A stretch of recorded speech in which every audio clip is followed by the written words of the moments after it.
All right. All right, y'all. Welcome back to Public Guitar Lessons with Paul Neal. I am Paul Neal. I've been doing these free public guitar lessons for about all of 2026 now. I've only had so many free guitar lessons, but a few people have been taking me up on my offer in order to take a free guitar lesson. So if this is you and you play this gracious instrument of a guitar and you are interested in free guitar lessons, make sure you check out paulnealmusic.com/free guitar lessons. I have a repeat lesson student, Abi, and I'm about to bring him into the call now. So please bear with me as I get my books in order to make sure that everything is smooth.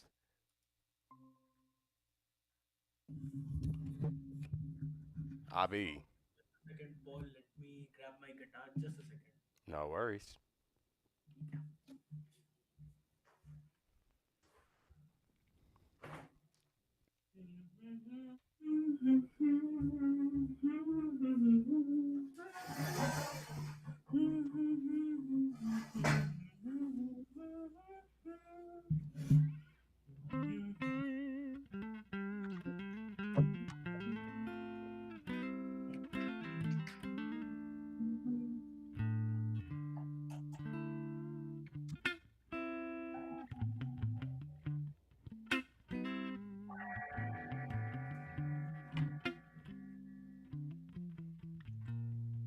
Oh, hello.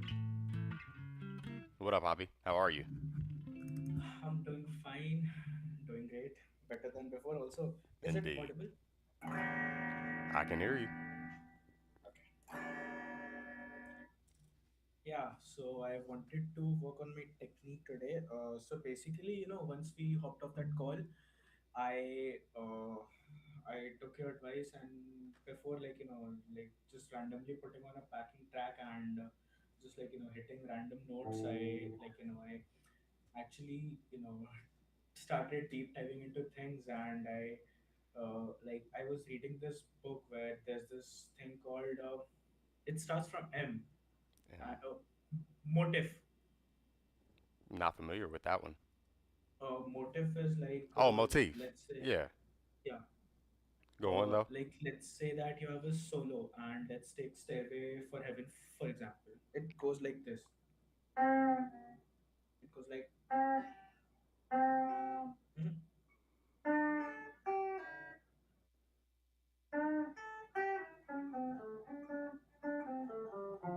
Mm-hmm.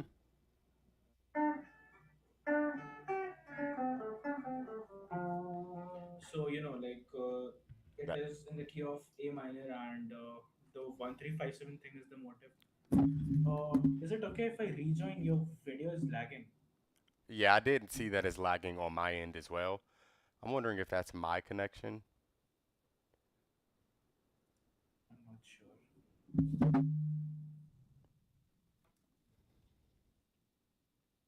Mm, It's still lagging. I'll rejoin. okay.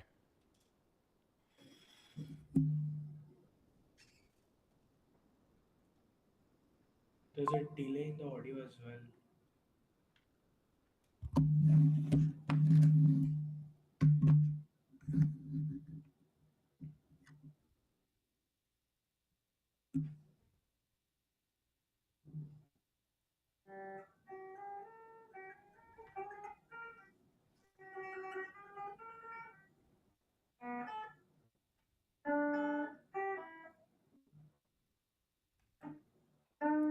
I just switched. I just switched networks. Is this better?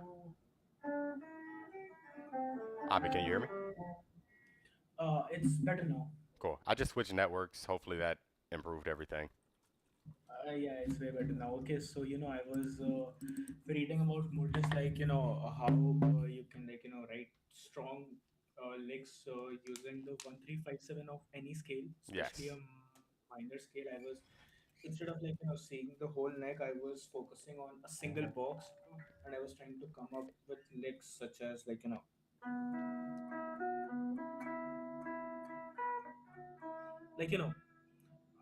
every note I am hitting now is intentional, and I'm not just noodling around. So I'm still exploring myself with the composition thing, but I need some guidance and help with my technique. I need to build my technique. Okay. It's a very bit like it's not that sloppy, but still in the sense, let's say I'm trying to shred and play fast. Let's say, let's take the key of G major only, since since I have memorized that scale. Mm-hmm. In spite of playing it over and over a million times, still, the notes are not that clear and the clarity is not there, and the lower strings and the upper strings, they always ring out, and there's this buzz kind of a thing. Like, let me just demonstrate it for you. Mm-hmm. You know. Mm-hmm.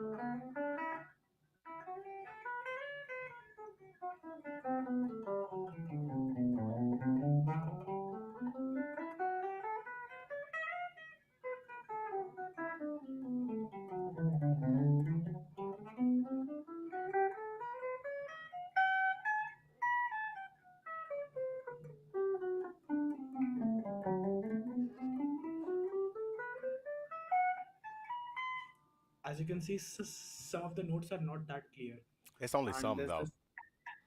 Yeah. High pitched string. this yeah. And apart from that, my economical picking, like, it has been better. Yes. Earlier it used to go like this, like it used to sound like a gallop bullet, Yeah. The timing. but now it's like, Fluid. so it's way more smoother than, but still, Yes. like, I just want to work on my picking, my hand synchronization, alternate picking, the economical picking, and I think, like, in like what, half an hour to 45 minutes, we can touch base on everything, since I already know the concept and I have Yes. already applied it to an Yes. extent. Really sorry. So And I think you're already knowledgeable of how to fix the issue. For me, and it's similar to what I said in our last lesson, I just focus on uh minimizing what I'm doing. So instead of playing the whole scale all the way through nonstop, uh, your guitar is not visible, in the sense I'm not able to see the neck properly. I'm not able to see your picking hand as well. Can you, like, lower the camera if that's possible? mm, I can back up. Way better now. Go. Instead of just going through the entire scale nonstop, um, I like to micro focus on just the tiny things. So if my goal is to focus on clarity, anytime I have anything that's not clear, I'll just stop. Especially, Okay. or I'll give myself three mistakes or less. So if I do more than three mistakes when I'm trying to play the entire scale, full octave, not even just one octave, but you know how you play the whole thing, ascending and descending in the different modes, I would just limit it to three mistakes or less. The moment that you feel like you have any buzzes, consider that three mistakes. Get a sheet of paper, write down tallies for the amount of times that you do it correct. So focusing on doing it correct with three mistakes or less, maybe 10 times every time that you practice, maybe five times every time that you practice, maybe one time if you're trying not to overtax yourself and you only want to do it a certain amount of times. But one thing that I've gained in my experience, I was a part of the band in high school. Your voice is Ah, breaking, like, when it's not.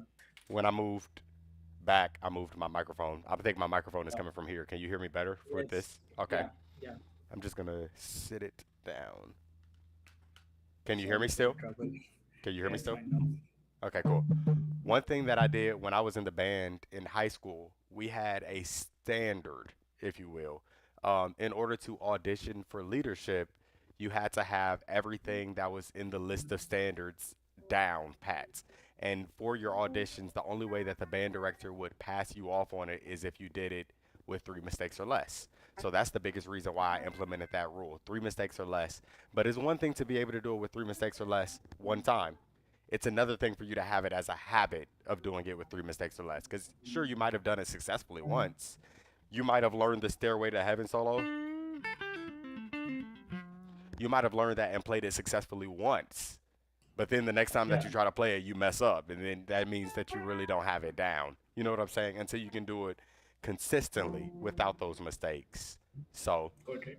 um, focus on playing the whole scale. Is it Anytime, okay if I interrupt you for a yes, second? go for it. What's up? So my main issue is that okay, this might sound a bit unbelievable, but the last time when we had a lesson, Yes. so 3 days before that, I used to pick like this. I used to hold my pick like this, Yeah. and my picking hand went like this. I'm not able Like to see your right hand. Okay, yeah.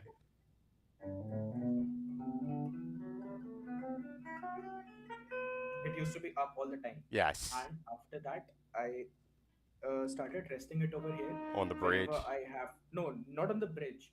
This is when I palm mute and do all that stuff, Mm. or whenever I want a bit of a telecaster tone. Okay. So that's when I hit it over here. I'm not able to see your right hand in the screen. No, I rest my hand on the bridge whenever I Yes. want that teletone. You know, Yeah. Palm muting. that's when I yeah, not exactly palm muting when I want that warm, crisp tone. Yes. But whenever I'm normally picking and stuff, I prefer playing over this area over the neck Mm. pickup because no, over the middle pickup Yeah. because this is the sweet spot for pinch harmonics as well on my guitar. Yes. Okay, so now the issue being, earlier I used to hover it up, but now whenever I hit the top string, I rest it over here, Mhm. and when I move to the next string, I mute the top string with my thumb, with my picking hand. Then, Interesting. so now this is muted. But you do that with your right hand. You mute it with your right hand. Oh. I don't get it You were saying you muted the top string with your right hand? with this portion. Yeah, that portion. Or is that close to your thumb or Yeah, close to your okay. and Interesting. so what I do is, let's say I'm playing this string, I'm playing the G string. So the D string would be muted with my thumb, and the B and my B and E strings would be muted with my index finger. Your left hand or your right hand? Both. Okay, I'm yes. muting the lower strings with my thumb and the highest strings with my index finger. Mhm. And the string which I'm playing is is the only string which is being Mhm. which is not unmuted. So is this practice correct? And if it is, then how can I implement it and unlearn the wrong thing and do the right thing? That is my question. And how can I develop things from here, in the sense whenever I do bends and stuff, they sound very weak, and I'm just not able to do it. Like, let's say I'm playing November Rain. So if I go like,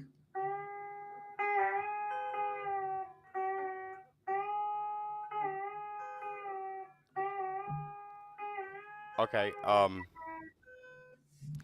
That was a two-part question. You were asking if the muting aspect was right. yeah, I believe the muting aspect can be right. There's a time and place for when it's correct. So, yes is right most times. However, if you're trying to play certain things and you built that habit of muting those strings, it might be incorrect. Now, one thing that I do think is very beneficial for you, I'm glad that you have an acoustic guitar and I'm glad that you're into most genres. When you oh are man, your voice is oh, breaking again for some I'm reason. glad that you have an acoustic guitar and I'm glad that you're into most genres because if Yep. you play anything, I would recommend that you play it on acoustic guitar, on a clean tone electric guitar, and then on a distorted tone electric guitar. And you will hear the difference between all of the clarity of your Right. muting and how it can peek through sometimes on an acoustic or how it can peek through sometimes on electric when you're hovering over that neck pickup or the in between pickup. Especially when you're playing single notes or when you're playing chords. Oop, it cut out just then. Now, if you were talking about bending and trying to make sure that you're not playing unnecessary strings when you're bending, that's when that mute technique might need to adjust just a little bit. Right. Primarily, the left hand would be the thing that I would be focusing on.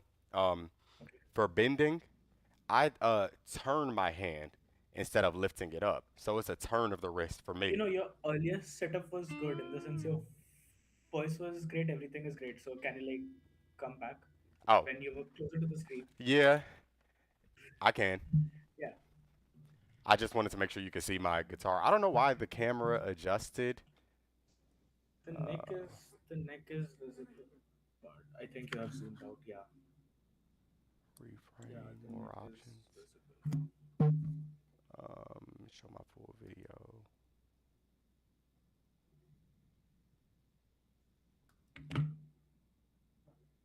Yeah, it's fine now. One moment. Um, Send resolution.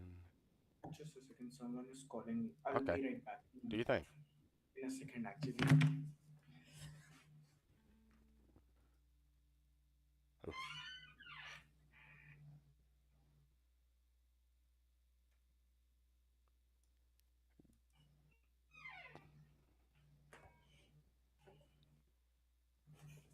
Yeah,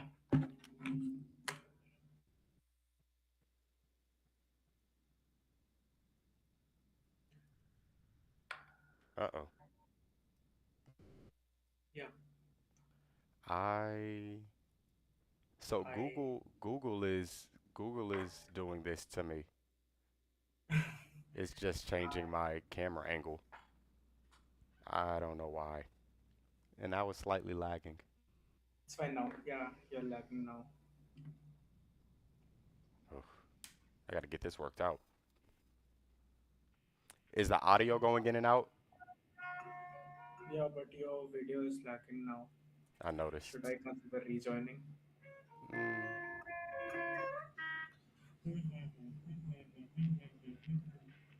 No, no, no.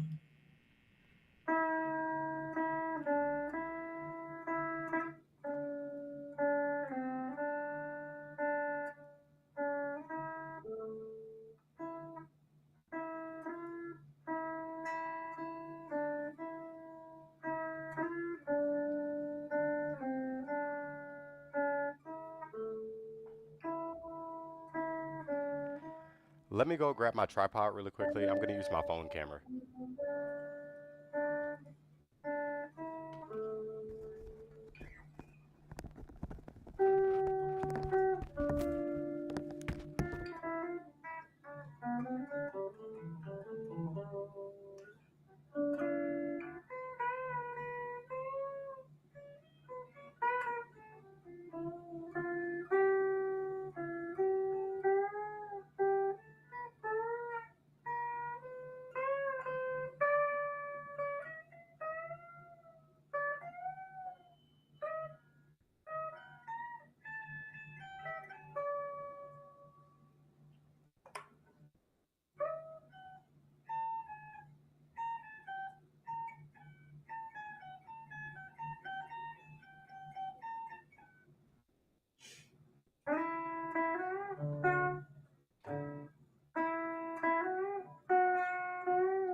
Australia, yeah, we can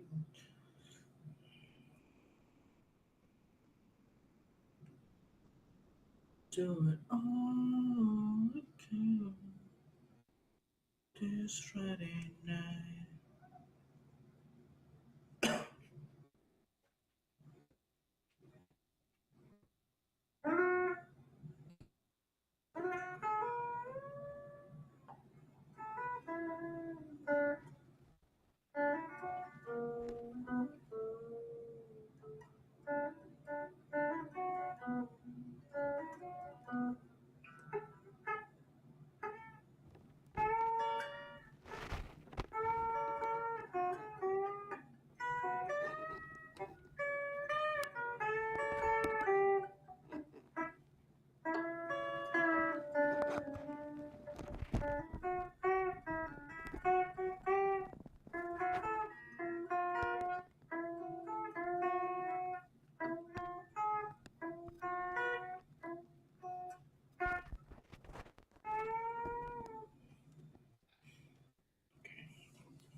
iPhone and iPhone camera.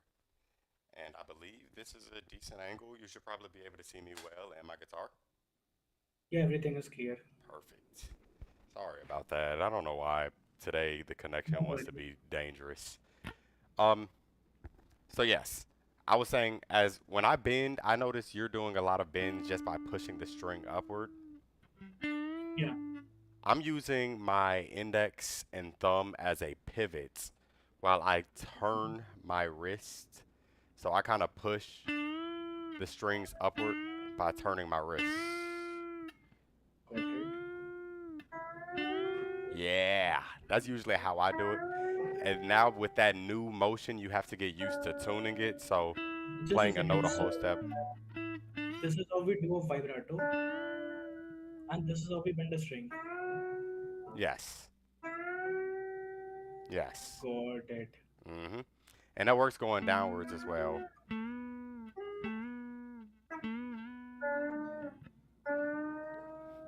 Yes. Okay. And now you would have to refocus on tuning those notes if you're trying to do half step bends, whole step bends, 1.5 bends. With this new technique, you just got to get slightly.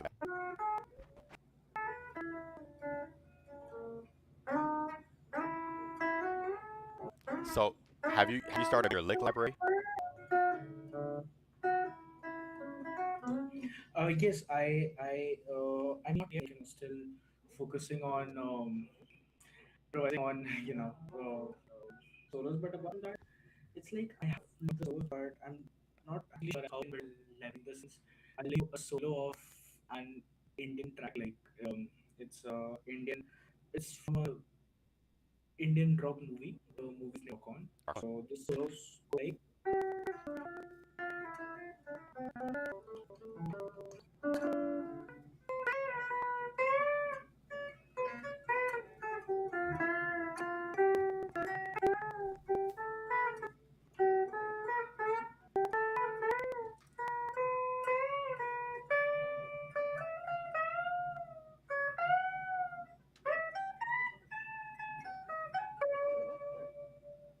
So this part.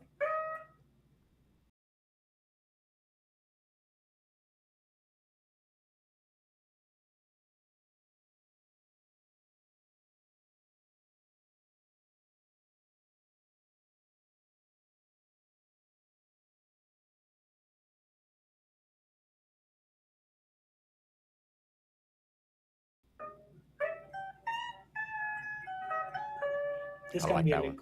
Yes. This can be a lick. Yes, that can. This Earl? can be a lick. Yes. Got it. So yes, I am working on that. I am constantly working on that. Let's take this solo.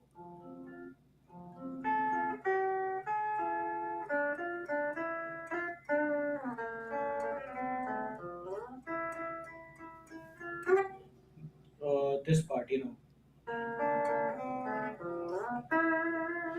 This can be a Yes. lick. Yes. And earlier you were saying motifs. Anything Yeah. that anything that you've learned in any song, that can be considered a lick too. Now for me, I usually describe licks as something that you play once in a song or maybe a couple times. But um for me, I like to play a lot of rhythm guitar rather than lead guitar. When it comes to rhythm guitar, you might find yourself playing a certain chord progression over and over again. I feel like licks are when times when you throw in something that's different. Like one of my favorite licks. Ooh, I love that. I play that a lot.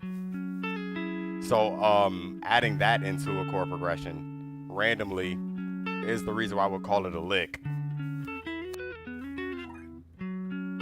While I'm still letting the chord progression do its thing. Um, Now, when it comes to soloing, most times improvisation or soloing is whenever you are creating a song from scratch. So, Right. usually I don't like to think about soloing by being just a collection of licks. That can be your comfort zone, but usually your goal is to think about what is the melody that you're trying to, what's the story that you're trying to tell through your melodies. And then if you ever feel like a lick can be played within that storyline, then it's free game. But most times in my mind, as I said in the last lesson, I'm just singing. I'm just thinking about the song that I'm trying to create while the song is being played. And then in the middle of that, if I feel like a good time, if there's a good time to throw in a lick, I will throw in a lick that I love using. So I try not to let the licks be the solo, but the solo Got still it. be made from me singing. So I know that was another exercise that I mentioned that you should probably use when you are Yeah, like over the improvising. backing track, I should like sing the melody in my head for like a couple of minutes and like Mm-hmm. focus on two notes and like just play the Mm-hmm. melody in the sense if the melody Yes. is like if it goes like if it goes like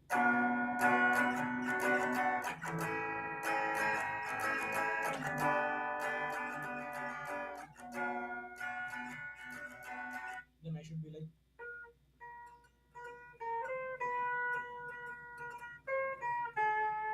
I should just feel that Mm-hmm. like Definitely. my lead should also go like that. And I have also done this thing in the sense when the melody is playing, what I do is I go like, okay, so it's let's say it's in the count of 4 by 4. So I go like, okay, so it's 1, 2, 3, 4, 1, 2, 3, 4, and 1, 2, and 3, and 4, and a 1, 2, 3, and a 4. Like So is that is correct? Uh, I would need you to elaborate a little bit more in what you mean by the rhythms. In the sense, let's say we have the same rhythm.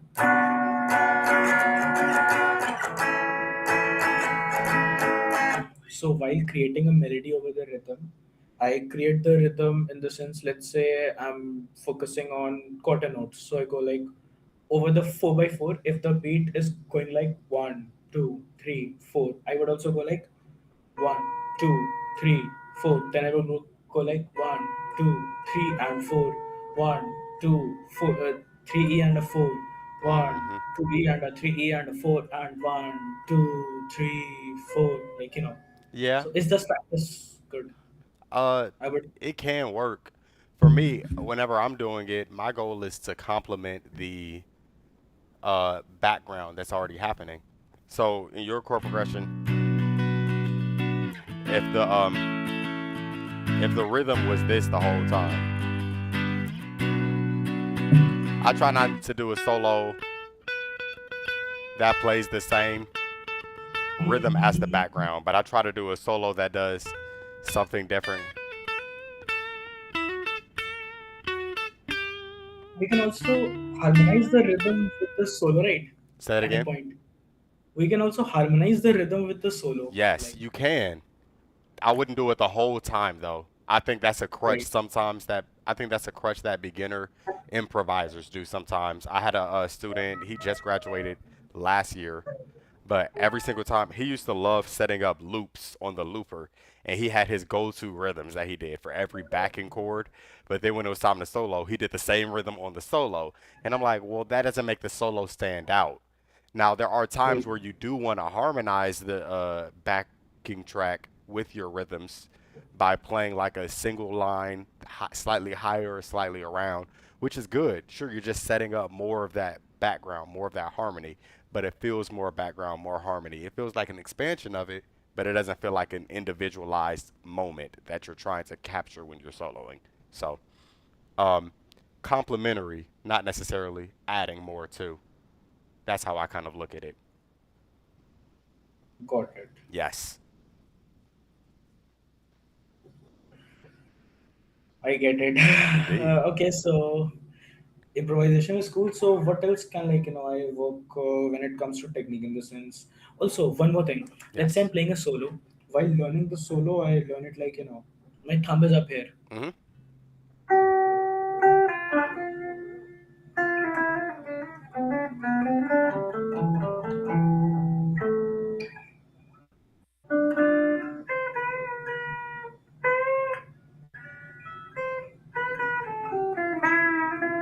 So the whole time my thumb is up here, Hmm. but I want it to be like. at the back of my neck parallel to the middle finger. Yeah. So how can I fix that while doing bends as well? Because I have to make this my pivot, right? Yes. Um, Actually, I do both. So there are times where I do play with my thumb parallel to the middle finger.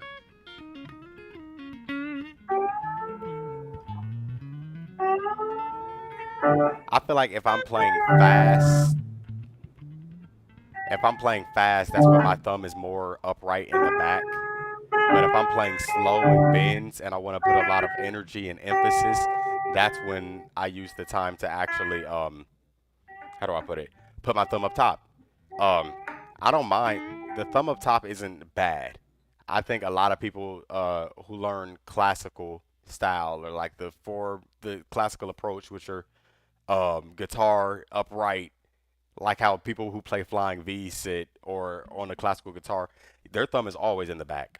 But for what we do when we're playing popular styles of music, our thumb being on top just allows us to have more of an emphasis on certain things, especially if we're playing the high pitched strings and we want to have and we want to mute the low pitched strings. The thumb can be a asset. It could be a benefit in that regard.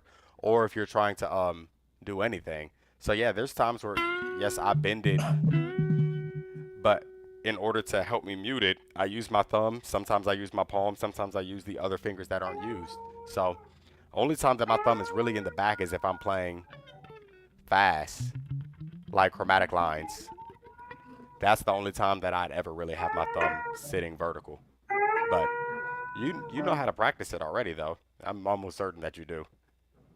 Yeah, I mean, I already have a practice routine and I follow that, and Yes. it changes like every week. I change it, I update it. Yeah. That's how you do it. How can I bring more clarity to my notes? In the sense, let's say I'm practicing this at a very slow um, BPM. Let's say I'm practicing this at 50, so I go like,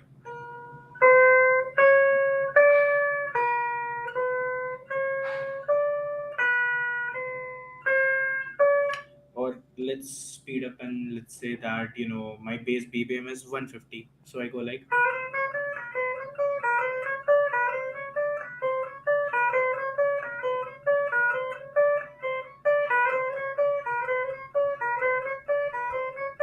the notes are still clear, Mhm. but when I go at a much higher rate, then it goes like, And you lose some of the clarity. then I start doing this. Yeah, the gallop. No, the legatos. Oh, uh like hammer-ons. Yeah, yeah. So how can I bring more clarity at a much higher speed? Like, Um Same way how you would do when I was mentioning having the clarity doing the full scale. Same way, three mistakes or less. So instead of doing it non-stop, isolate it and yeah. do it smaller. Oh, I could do pre-bursts. Yeah, three note bursts. Got it. And always with a metronome. I know right now you were just playing it, but having a metronome up, especially a metronome that can help you isolate the sounds that you're trying to make, I feel like that's the biggest benefit of them all. So my favorite metronome that I'm using is called Tonal Energy Tuner. And I'm about to share my screen so that you can see that window, tonal energy. This is my favorite metronome to use, or tuner metronome. It has a lot of features jam packed in it. But the biggest reason why I like this tuner is because it has features for subdivision, where you could divide it Oh, into eighth notes, triplets, sixteenths, 30 seconds, which just allows you to get fully advanced in it. And even this robot tool right here gives you tools for automatic tempo change. You could change the tempo by 4 beats per minute every bar or every 2 bars or every 4 bars or however you want it to do with the setting a minimum tempo and a maximum tempo and setting the rules of what you want to happen when it happens. So I like using something like this, which just allows me to practice that. So if I were playing what you were just playing, I don't know if you can hear it. Can you hear that? I can. Okay, cool. That's very straightforward.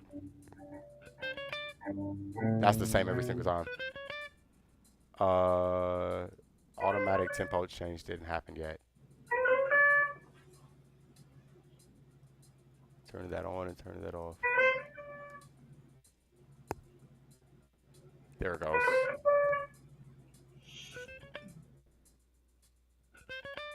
Having those moments where you're just focused on finding your max, and then whenever you find your max, if you feel like you've hit a point where you're not able to do it much faster than that, only focusing on that for 1 minute a I'm day, 2 minutes a day, 3 minutes a day, doing the same routine, depending a percentage. I wouldn't even say a certain amount of time, but a percentage of your practice routine. So if you only have 10 minutes of practice, I wouldn't do 10 minutes of that unless that's your goal for practice. I mean, I have hours, and the issue Hours. being, I can pick fast, Yes. in my opinion. It's your I left hand. I can go like just a second.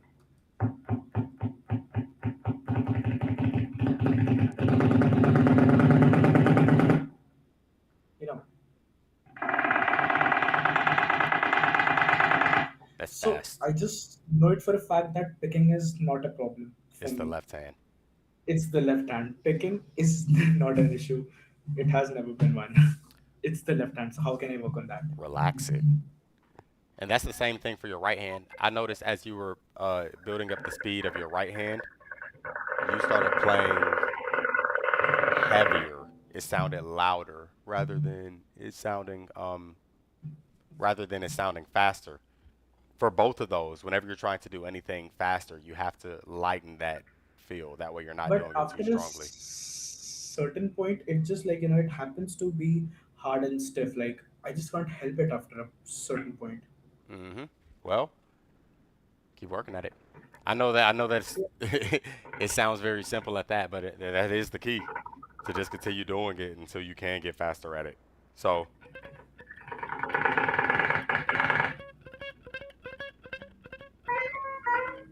and even then, expanding that. So, two strings. If you feel like three notes is easy, 4 notes is easy, sometimes it Yeah, might be more challenging not to do it faster, but to do it for a longer extended period of time. Yes, by doing multiple strings. So like the full chromatic, if you were to just do the non-stop strings.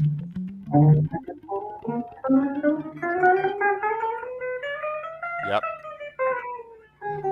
And that's when you'll start to notice it's harder to keep certain techniques applied. I remember you doing it vertically and horizontally and diagonally.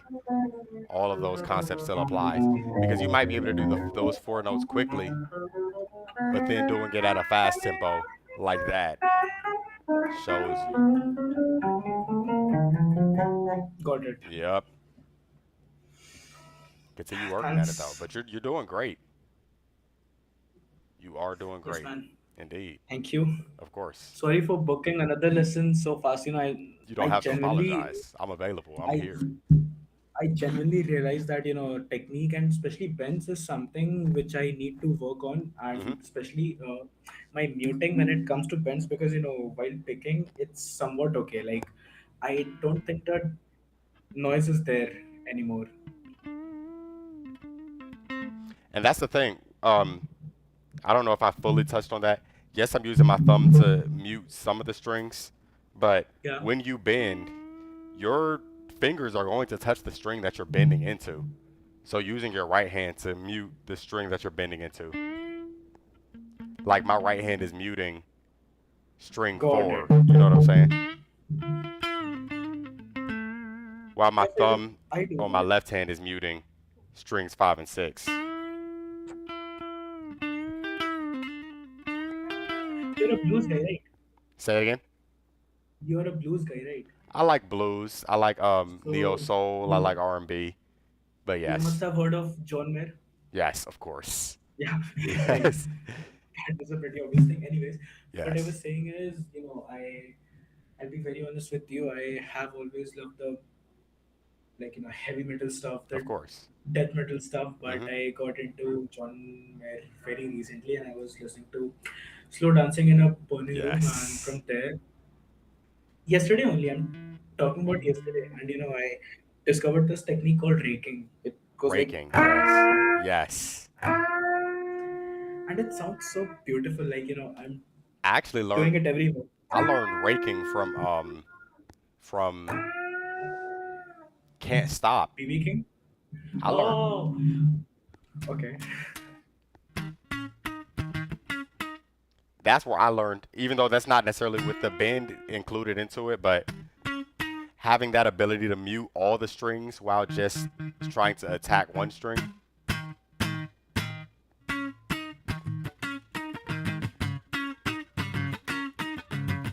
Can we like have a couple of sessions next week where we discuss rhythm, and I want to learn two songs from you. It's Can't Stop and Snow by Red Hot Chili Peppers. Like, Definitely. the fast Yes. thing. Like, it's way too fast. Also, there's the song by the Police called Every Breath You Take. Yep. It goes like,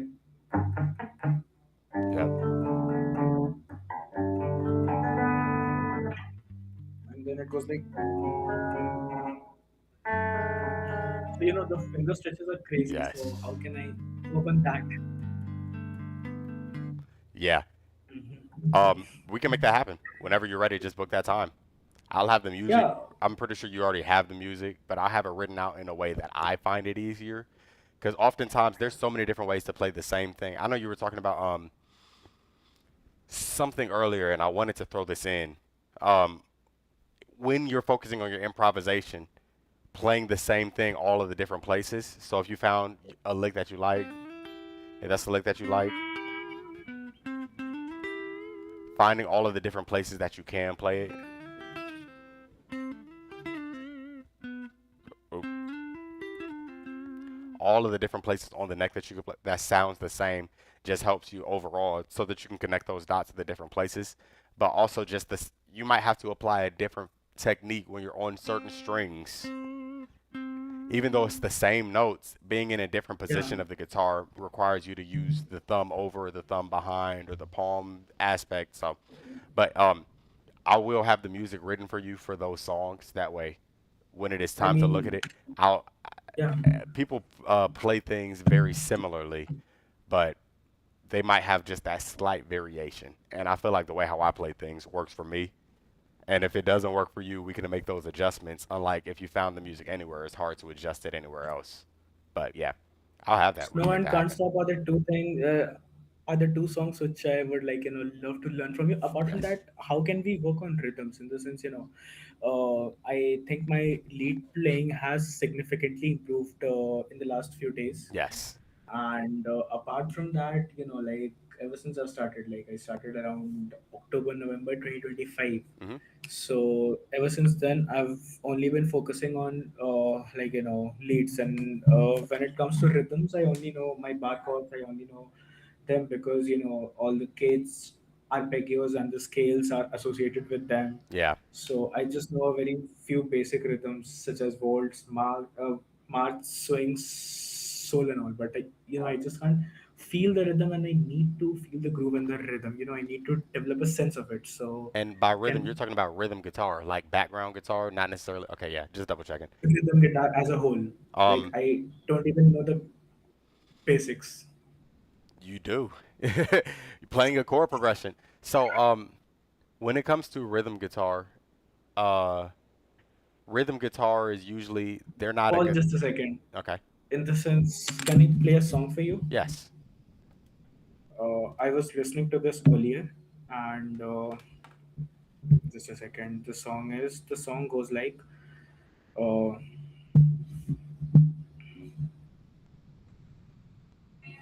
is it You audible? around, but I don't really wanna have this fight. I just wanna feel like I belong. And every time my heart swings back to you, you're my morning and my truth. So by listening to the song, I can just figure out. Okay, the rhythm is like.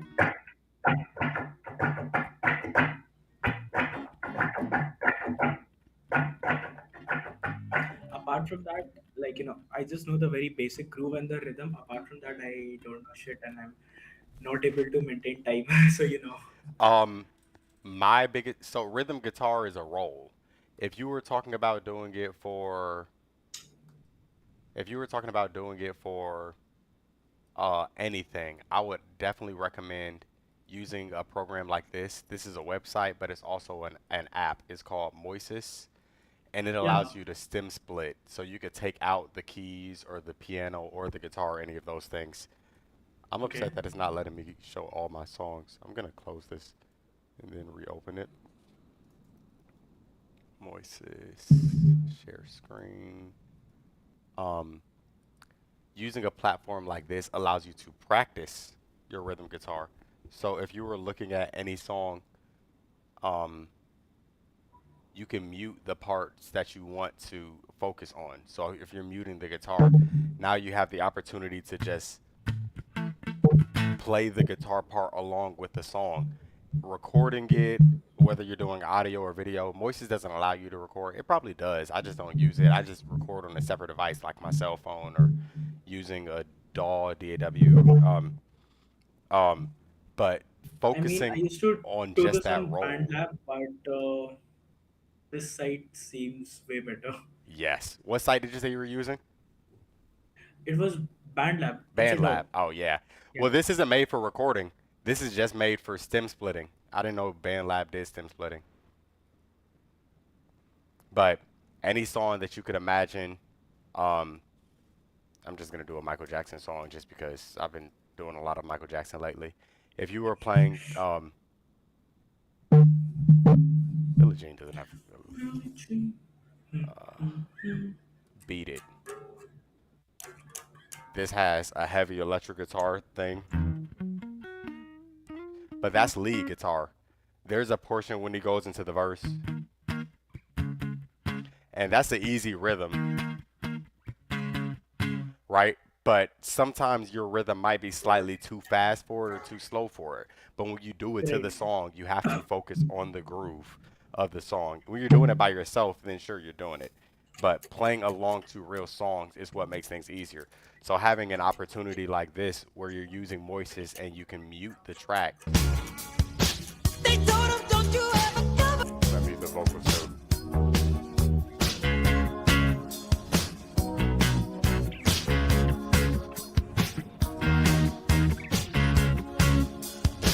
So just having So, those, what would you recommend? Playing along a backing track or the actual track, or playing along with the metronome first and then hopping onto the track?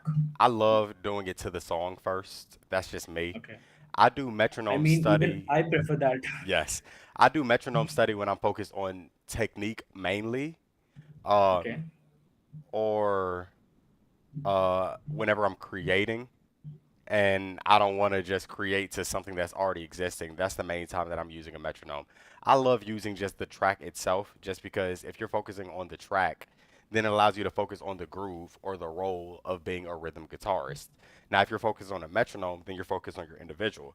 Now, when I was saying rhythm guitar is a role, there's multiple roles in a band, and playing guitar, sure, this instrument is nice, but this instrument needs friends. It needs the bass guitar, it needs the drummer, it needs the vocalist. Like it needs the people that you're with. You can play in your bedroom all day long, but you're only going to be as good as you play by yourself. The moment that you start playing with other people, whether those other people are already recorded or they're in front of you, then you're going to start to notice certain things and you're going to start to have those conversations, whether it's with the recording to say, oh, that recording just did something differently than how I would. So how can I adjust this so that I can play this correctly or play it like them?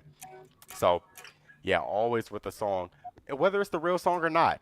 But the reason why I like muting the guitar part and recording me to it, I can compare the original to my Right, right, version. right. So I get to notice that. And it works especially well when you have a DAW because you can stack those parts on top of each other and you can visually see when the waveforms differ. So yeah, it works. It works a lot when you're doing stuff like that. Hmm. Noted. I'll definitely try that. So, let's say if I were to get started with rhythm Hmm. on my own, Yes. before we have a listen, what are the of what are the steps which I can take? Because, okay, it might seem to you like I'm having too much on my plate, but trust me when I say this, I have around 7 to 8 hours a day just for practice and learning songs and improvising I believe you got the for the time. guitar. If you got as far as you did in 4 months, I believe you. Um, in order to get started with rhythm, I start with just the basics of theory. Like, what key is this song in? What is Okay. happening in the bass? So, not necessarily the bass guitar, but whatever the bass instrument is. Because more than likely, the chords will match that, especially if you know your Just a chord second. scale. I'll interrupt you for a Yes. second. By The bass, can I just focus on the kick drum to figure out the groove? Not always, because Okay. if your goal is to match the rhythm guitar, then you want to Yeah. focus on the guitar part. But I was saying focus on the bass so that it can make it easier. And by bass, I mean like the bass guitar or the bass instrument, whether that's keys or whoever is playing the lowest notes, just so that you can focus on what notes and the chord progression that's happening. Because the bass is usually always the root of the chord progression. Um, Okay. then from there, after you understand the chords, focus on just the guitar part. I think most people focus on just the guitar part before figuring out the key or before figuring out Right. anything else. So no, the theory first, the key, then the bass, so that you can understand the movement. Then focus on just the guitar part because then the guitar might not even be playing the full chord. They might not be playing the chord exactly where you would expect it to go, and they may not even be doing a lot of movement. They might have moments where they're just letting notes ring. So, and that's another thing that I was saying with rhythm guitar being a role. When it comes to the Uh, role of guitar, you have a statement. yeah. Like there's a song by Arctic Monkeys. Which goes just like this. Like you know, the whole time, it's it's D minor. The chords are Oh just yeah, ringing out. So at times it's pretty simple, yes, but when, like, let's take "Numb" by Linkin Park for example. Have you heard that song? Numb. probably. Yes, the title rings a bell, but I don't know how it sounds right now. It goes like the intro goes like this. Yes. Mhm. Mm, Yeah. you know, I have also worked this out on harmonics, so I tried to like I perform it this way. Just a second. Yeah, it's better now. Ah,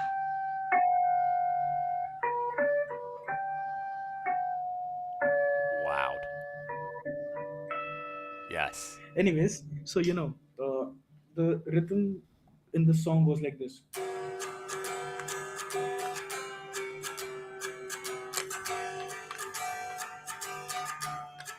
Mhm.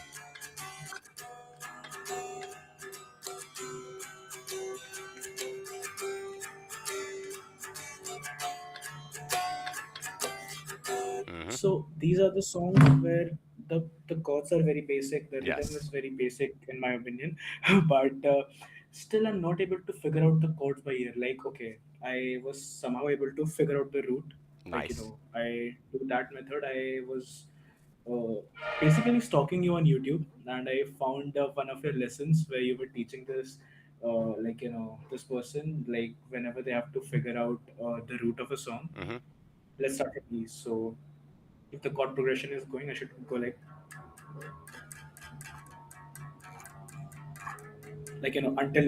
the until the root is being matched with the Mhm. song. Mhm. So that's how I have started figuring songs out. Mhm. But still, it's very hard to figure out the chords even when the chords are E minor, G major, C major, D major, which are the chords which I've heard. Like, these are the only chords which I play on a regular basis. Like, they are in my ears, Yeah. but still I'm not able to. Recognize them. Yeah. Wow. Are you familiar with the chord scale? Major, Chord minor, scale. minor, major, Ah, major, yeah. minor, diminished. Um, Yeah. for me, and this is why I kind of gave those steps: learn the key first, then learn the bass. When you recognize the key, and I know you said you might have challenges figuring out the chorus that's being played. When you recognize the key and you find the root note or the root note of that chord, because every song doesn't start on the first note of the scale. It might start Right. on the any note within the scale. Um, when you recognize the notes that's being played in the bass line, if they're playing half steps apart, that can only be two options within the scale. That could either be the third to the fourth note or the seventh to the first note. Right. Um, and when you match that with the chord scale, you know what chords to play. Major is the first chord, minor is the second chord, minor is the third chord, But major is the fourth chord. So if you're hearing the bass dominant. go from 3 to 4 or 7 to 1, and you listen to the chorus that's being played, you'll either listen to it and you'll either hear minor to major or you'll hear diminish to major, and Oh, it'll okay. So help you that's how recognize it. resolving and stuff works. Like how Yes, seventh resolve to the first and fifth goes yes, to the first and yes. I get it now. And then when you Okay. start to connect those dots, you'll start to recognize, oh, okay, I understand what's gonna happen. Especially when you start to just play the bass only. You're gonna say, oh, I know what that is. 6 2 5 1. And then the more that you hear it, it just flies over and over again. Just like how you said you're familiar with E, G, C, and D. If you were in the key of, I don't even,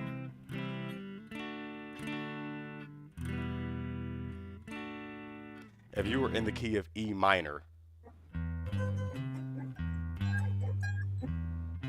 Minor, you would be able to major. recognize those numbers a little bit more. E is first, G is a 3, C is the flat 6, or G is the flat third, C is the flat 6, and D is the flat 7. So just recognizing all of those, and then you're gonna understand the tendencies of those. So the chord scale that we talked about the first time was just the major chord scale. But when you start including seventh chords, the chord scale changes. The 5 chord is not major anymore. The 5 chord is dominant. It's dominant. Yeah. Yes. And when we start looking at the minor chord scale, the two could be half diminished or the two could be major. So it really just depends Right. on how you're looking at things. I mean, I would not go for like seven chords and stuff because Yes. while studying inversions the Yep. other day, Hmm. uh, when seven chords came in, there was stuff like drop one, drop two, where there were Yes. like more two to three inversions and stuff, and it was like it was mindfuck. Yes. Sorry for the language, but Yes. yes, I completely understand more than you know. yeah. I think to a certain point, and I was telling this to the last lesson student, to a certain point, I start to stop to think about the theory. I just stopped thinking about the theory and I just started to just try to play it. And then I'm like, okay, cool. I'll worry about the theory later. I don't know if you're familiar with this website called Oolimo, Oolimo. I am not. Oh, yes. I love this website. Um, Can you like share your screen, please? If yes. I was about to open the website first and then share the oh, screen. no worries. Presentation is starting and it's not starting. There it goes. Ulimo. Um, this website, it allows you to use. So if I were to just on the home page of the website, they have 4 main tools. This tool is the chord finder, where if you just click on that, you could type in any chord that's there, like C, and then go through all the different ones, major, minor, and it'll share all of the different iterations, the movable shapes, and all of those things. They have a similar tool. I forgot the name of this one, the chord charts. But chord finder and chord charts is all cool. But me, I play by ear a lot, so I like to use this analyzer tool. Or sometimes I'm creating stuff and I don't know what chord I'll play. Case in point, I wrote a song that played this shape. I did not know what chord this was before I played it. I knew it was Oh, some sort of dominant chord, but I didn't know what this was at the top, or I didn't know why it would be considered as sus2. so I can just like throw in random shapes and find Yes, out what chord is it. you can tap any of the notes and it'll tell you the chord shapes and a bunch Also, of sorry to different interrupt you, and a but bunch of different I possible names. sorry to interrupt you, You're but good. I had a question. Like, Yes. when it comes to sus chords, let's say we are in a chord progression. Mhm. So sus chord can be adjusted anywhere where the chord, like, no matter if the chord progression is major or minor, a sus chord can be inserted anywhere because, like, the tonic is not there. Like, the third note is always missing. So it can be used anywhere, right? You said the third note is missing.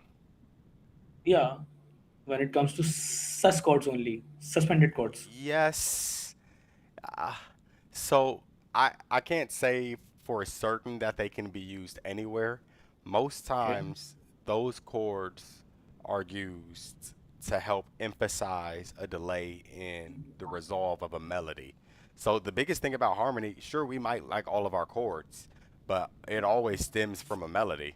You wouldn't make harmonies without it. Like sure you can start a chord progression, but more than likely you're making a chord progression to match a melody. I wouldn't just add that sus chord in just to add it in unless it made sense for the melody that was being played.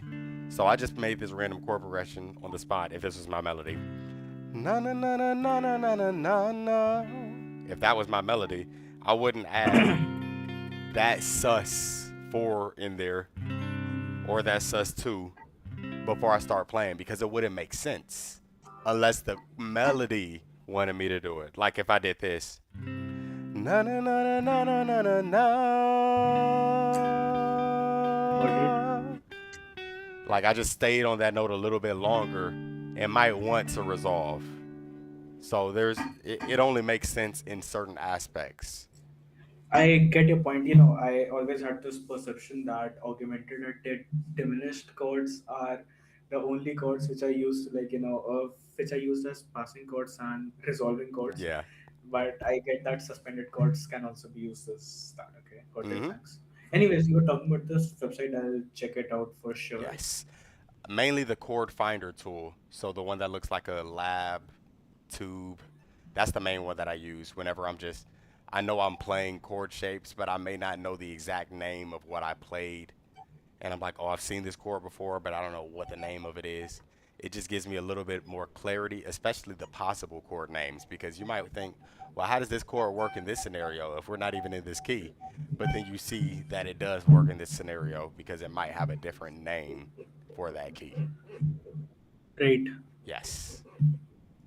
Got it. Thanks. I just need to ask you two more things. I'm Are here. there like, is there a resource for music theory and is there a resource for melody in the sense how can I train myself to write better melodies, think of melodies, Hmm. about catchy melodies because I need to train myself on these things as well because I'll be off for my music school.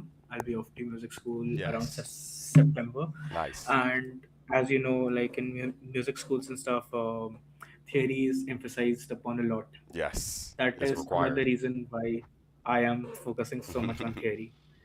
I mean, um, obviously, I'm focusing on my playing, but and since I'm a producer as well, I need to work on my melodies as well. And I after talking to you and about after practicing for about a couple of days, I have realized that if you want to be a good improviser, you need to be able to think of catchy melodies yeah. instantly. Yeah.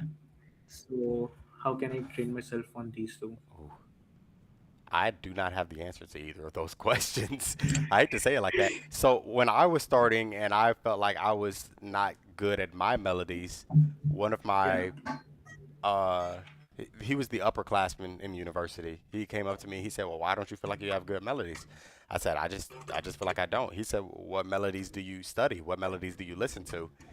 So he was pretty much emphasizing to me the only way to have good melodies is to listen to a lot of different music and only focus on the melody of it. Try to sing the melody of all of those, and the more that you sing it, the more that you'll be able to understand it on your instrument. And it made sense, but to have a resource or a tool that helps you expound on your melodies, I've never thought about that. And a resource or tool specifically for music theory, almost every book or every site has a different form of music theory. So music theory in totality is nothing but the explanation of music. Right. So resources for music theory is kind of challenging because everybody explains music slightly differently. There's a commonality to it, but if you go to one site, they might have a focus on staff. If you go to another site, they might have a focus on um, not using the staff whatsoever and just understanding the language of music where you're talking about dominant, subdominant, tonic, mediants, and saying those terminologies. So I use musictheory.net whenever I'm teaching my students, but not for the lectures and music theory aspects of it. I use Ulimo whenever I'm teaching my students, but not for the lectures and music theory aspect of it, because I prefer to just teach them the theory that they need to know in that scenario rather than going through a site. Even so, I have a whole book bag full of books for guitar and for trombone because I played trombone a lot too. That had a Okay. lot of theory lessons in it, and I pick and choose different lessons from different books from different sources because one resource doesn't explain it all. E- So Even I do that at times. yes, Yeah. so I'm pretty sure you already have a list of resources already. Right. The Ooh, only issue being, some of them are not relevant in the sense, like, yes. they, and some You're are gonna hear very that outdated. in theory in your classes too. I remember in university I studied. We had four required theory classes. The first theory class was just about the foundations of theory, Yeah. understanding scales, understanding the basic oral skills, listening and repeating, and all of those things. But the second class was more so about the structure of things, understanding the rules of resolving chord progressions. This third class was very similar to that, and then they just added more and more and more and more all of these rules. And by the time I got to the fourth class, he said, "Yeah, forget everything you learned in the first three classes. None of this matters anymore." And I'm sitting here like, "Well, why did we learn all of these rules?" So it was kind of stressful because I felt like I was going to get so stressed out with all of the different rules that I've learned. But essentially, it taught me that you're going to have all of these resources, but all of them will not be relevant. You're going to Right. learn so many things, but the only thing that will have relevance is what you need in that moment. And it might be good to have the whole library at your hand, but nobody's reading the entire library. They're only going to read one book if they read the one Right. book. So it's good to have it as a resource, but focus on what your goals are. Even when you get to even when you start to have when you start to become even when you get to your music classes and you're in those rooms, you're probably going to be further along most people, and your teachers are going to reteach you a lot of the things that you've already studied up on in advance, which is good because you won't have to work as hard. But it might be a Right. disadvantage because you might be thinking too far ahead of where they want you to be at. You know what I'm saying? So Yeah. pace yourself, take it slower, but give I yourself mean, grace. I am trying to take it slow, but I always have this feeling that I've started out, like, with music and stuff when I'm 19. Like, I Later I than have everyone wasted else. 18 years, You didn't. So You didn't waste that it. is the main reason why I'm being so hard on myself. Like, all the time I'm be like, I'm reading sheet music, I'm Yeah. practicing staff notation, I'm practicing my guitar, I'm practicing music theory, music production, drums. Like, I'm doing all my paradiddles and stuff all the Yeah. time. Even when I'm free, even when I'm on the dinner table, I go Yes. like, Nonstop. Yeah. yeah. So it's like music 24/7. Yeah. So that is another reason why I'm so hyped up all the time. Like, I need to know more stuff. I need to make myself better in You're never music, going to and use so all of it. Even I kind of think about and one of my favorite collaborators. I collaborated worked with this guy. He's a brother of mine. His name is Curtis. He plays trumpet. He viewed music like cooking. He okay, said you can have all the ingredients of the world, all of the spices and everything, but when you're cooking, you may want to have access to that, but if you only had a limited kitchen, you're going to focus on just what you have and you're going to make the best of what you have. If you have so many resources, you might be too distracted because you have too many options. So if you just right, focus on just what you want out of that moment, it is good to have access to what you just in case you wanted to add a little bit of spice to it. But if you have too much, then it might just be challenging. Case in point, producing. If you have every plugin in the world and you're looking for the sound, you're going to spend a lot of the time just scrolling through sounds rather than just saying, well, this is the only kick drum I have, so that's why I used it. Somebody might hear it and say, that kick drum is great. And you're like, well, that's all I had, so I thank you. Compared to saying, thanks, because I spent 5 hours trying to pick the right kick drum. You know what I'm saying? I mean, I had a student earlier, and he was like, I teach beginners, and he was talking about scales and stuff. So I like, he was like, I'm not even able to play the C major scale. Like, I'm not able. able to play a single octave. So I showed him the three notes per string method, and Yes. I told him how to map the whole fretboard. I showed him the right way, Mm-hmm. and he's like, and when I told him to play an octave the other day, Mm-hmm. he's like, "What octave?" And he was confused all of a sudden, Yes. and I'm like, "So I totally get your point. I totally get what you Yeah. mean." But I'm pretty The sure he can play a song, Yeah, even if he doesn't he know his can. scales. And he could have all of the knowledge in the world, but the people who Right. somebody might just have wanted him to play that one song. You know what I'm saying? So it Yeah. works. It Also, works. just a second. I was teaching him the C major scale because have you watched Nirvana's MTV Unplugged? Yes. So okay, so there was this cover song. Kurt was covering this song called Man Who Sold Us Ferrari." It was by some other artist, and he was playing it live. Have you heard it by any chance? Not familiar.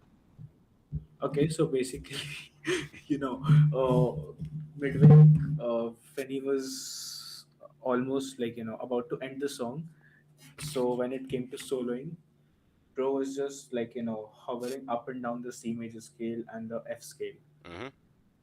instead of he was just like he was simply playing the C major scale. He went like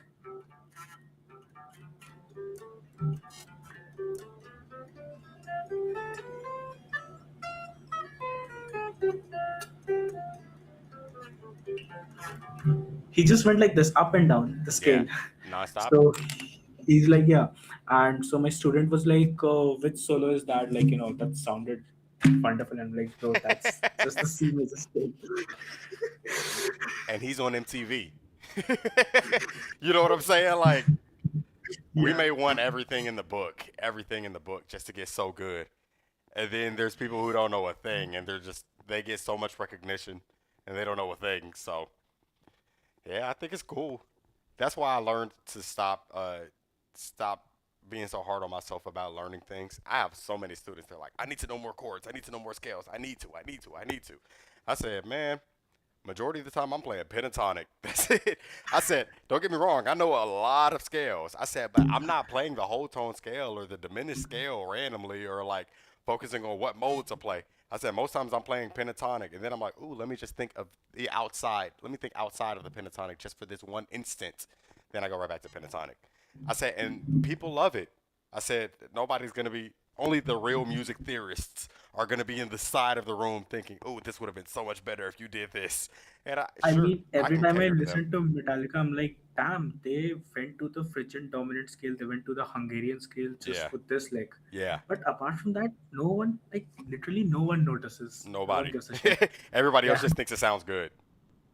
right. Yes. Yeah. I mean, we'll make it make sense. I have those two songs. I'll have them charted out for you. We can study them next week. Indeed. Thanks a lot. And I actually enjoy these lessons with you. And, I'm glad you do. Thank you for joining them.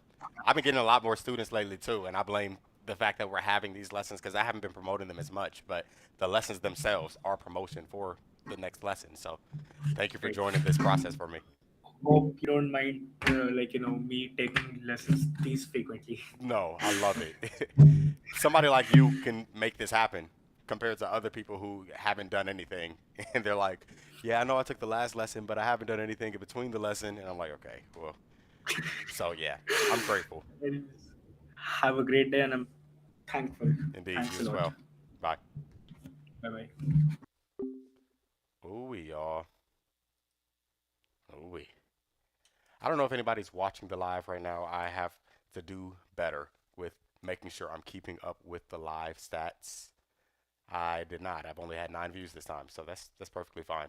But with those 9 views, I'm grateful for the 9 people who have watched. So thank you all for tapping into the live stream. If you are new to this, I give free private lessons to anybody that's interested in free public, not even private, but public guitar lessons. They're public because they're live stream, but they're private because they're one-on-one, and I'm only focused on the person who's I'm giving the lesson to. So if you happen to watch this after everything is said and done, thank you for watching.